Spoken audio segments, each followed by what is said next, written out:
I had a vision for the destinies of all these characters. I wanted Rarity to get her shop in Canterlot. So now I can fulfill my dream of opening a boutique in Canterlot! I'm so excited! I bet no one expected this to happen. However, can the writers pull off one of Lauren's destinies for Rarity? Only one way to find out. Let's take a look at Canterlot Boutique. The rules of Rarity, guaranteed quality, this I can assure. For each and every dress, I'm bound to give finesse with time, love, and couture.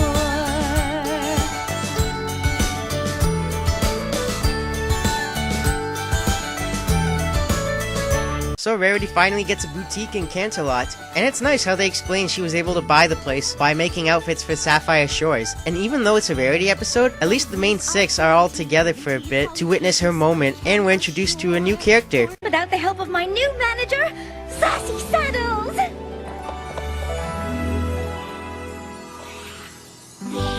Bust my buttons, Rarity! Whoa, she has a long horn. What?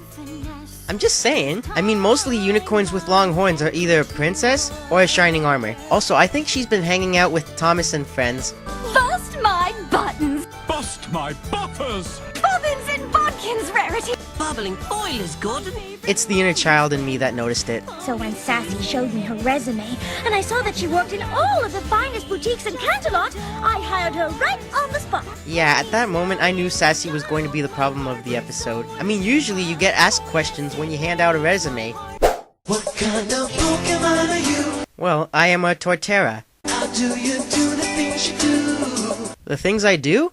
I just make videos and voiceovers and relax. Share with me your secrets deep inside. No, I don't want to share my secrets. What kind of interview is this anyway?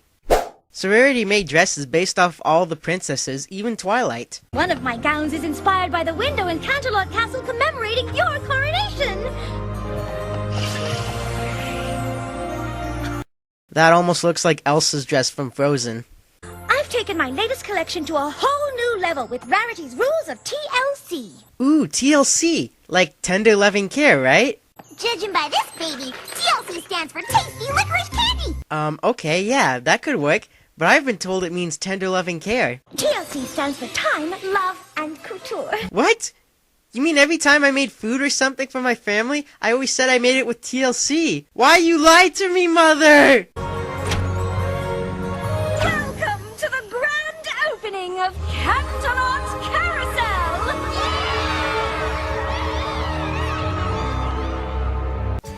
I really don't like characters like this, when they think they're the boss. Also, is it just me, or is this episode almost like putting your hoof down, but for Rarity? I mean, the way Sassy treats her, it's like the way the ponies treat Fluttershy. Also, I think this character has the equal cutie mark. I mean, he has the exact same smile as the ponies on the cutie map. Genius!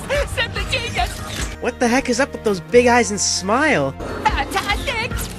Where do they come up with these faces? There's so many new faces in Season 5. Also, tell me you cannot laugh at this face right here.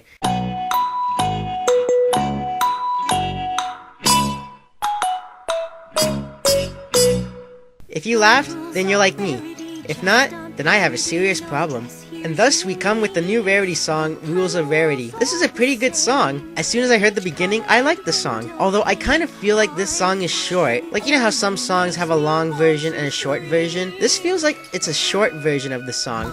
Now, I can't exactly relate to this kind of thing, but this is just what I think of some artists. Let's take Tyndagger for example. For his pictures, he always does something different, and it's not always the same picture. Then the next thing you know, a famous celebrity or brony likes one of his pictures, then everyone would want the same picture, and he would just be doing the same picture over and over again, and he would probably be bored of it, just like this Ghost Pepper pony.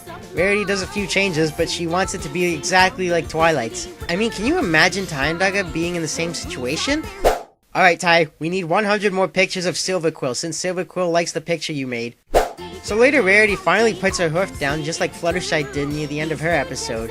Sassy Saddles Boutique succeeds! Stop!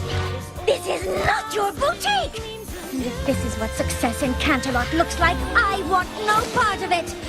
Now, make up flyers for a going out of business sale! I'm closing Canterlot Carousel! What? No! Oh, You can't, Rarity. And I know what you guys are thinking. This is Raven from Teen Titans as a pony. And I thought it was too. Until you see at the credits that it's Andrea Libman voicing her.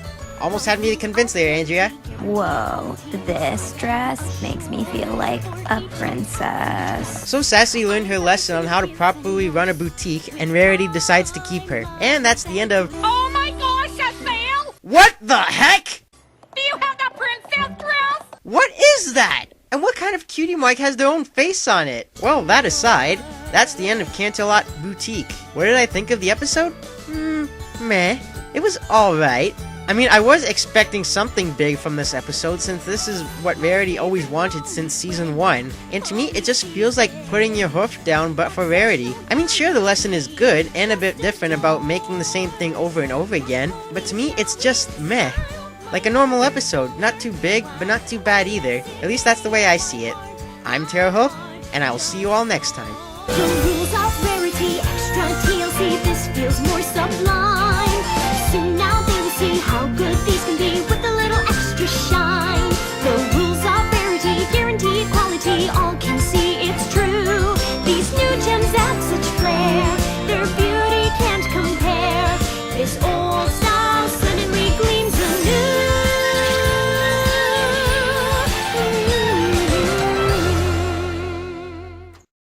What kind of Pokemon are you? I told you! I'm a Torterra! Why did I need to be blindfolded for this interview?